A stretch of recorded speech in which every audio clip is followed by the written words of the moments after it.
எதற்காக இந்த இன எழுச்சி மாநாடு? எல்லோரும் கேட்கிறார்கள். தேர்தல் நேரத்தில் எல்லா கட்சியும் இப்படி மாநாடு போட்டு சீட்டு பேரம் பேசுவதற்கான நோக்கத்தில் இந்த கூட்டம் நடத்தவில்லை. நாங்கள் செத்துப்போன இனத்தின் பிள்ளைகள் சேர்ந்து அழுவதற்கு கூடியிருக்கிறோம்.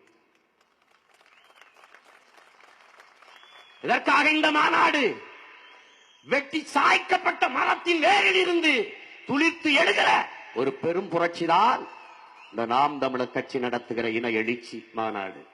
அவ்வளவுதான். முடிந்தது தமிழினம். ஈழப்போர் முடிந்தது. ஈழத்தில் லட்சக்கணக்கான மக்கள் கொன்றொழிக்கப்பட்டார்கள். அது அவ்வளவுதான். இனி ஈழ விடுதலை என்கிற பேச்சுக்கே இடமில்லை.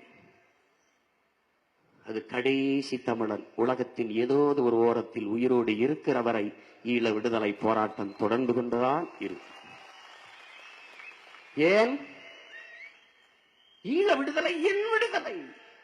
ஈழ விடுதலை என் இனத்தின் விடுதலை.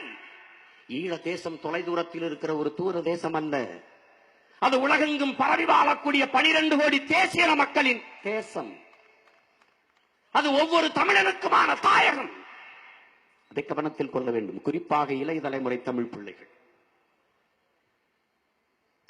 ஈழம் என்பது 3 எழுத்து வார்த்தை அல்ல. தமிழ் தேசிய இனத்தின் உயிர், மூச்சு, கனவு. அது நன்கு புரிந்து கொள்ள வேண்டும்.